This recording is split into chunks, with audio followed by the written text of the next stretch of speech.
This time around, we had a slight change in lineup again. Before the previous album, E, we changed the keyboard player. Backing singer Håkon came into the band, and he actually ended up doing a lot of the lead melodic vocals on that album. And then, as we're touring E, Kato, the drummer, during the Russian tour at the end of, how very fitting, celebrating the end of the Russian tour on one of these old communist trains between Moscow and St. Petersburg, and at the height of the party, he announces his retirement. Reached 50, started playing double bass drums in 1979. So we couldn't do anything else than just thank him for his service for Enslaved and for metal, which I think people should do. They should just find out where he lives, go there and salute him in the morning. That would confuse him. So yeah, we're at the point where we needed a new drummer, but we'd taken such big steps, we felt, and the music was going in a direction that needed to continue. The same with the live show, putting more and more effort in it. So there's basically just one option, and that was Ivar, our co-producer, who had been recording us, helping us out various ways, and actually being a substitute drummer for Kato on occasions where Kato had to fish. That is an actual situation, that he had to do some fishing sometimes.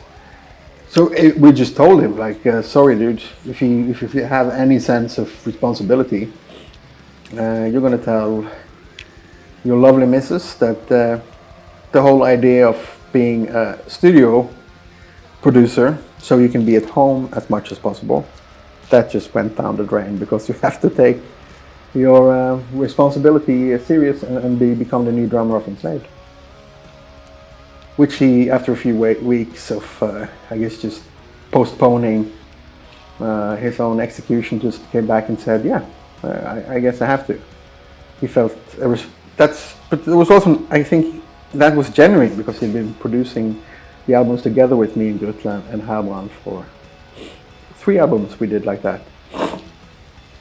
And now, for this album, we decided, since that change was quite dramatic, getting the outside producer in the band, that to avoid too much of a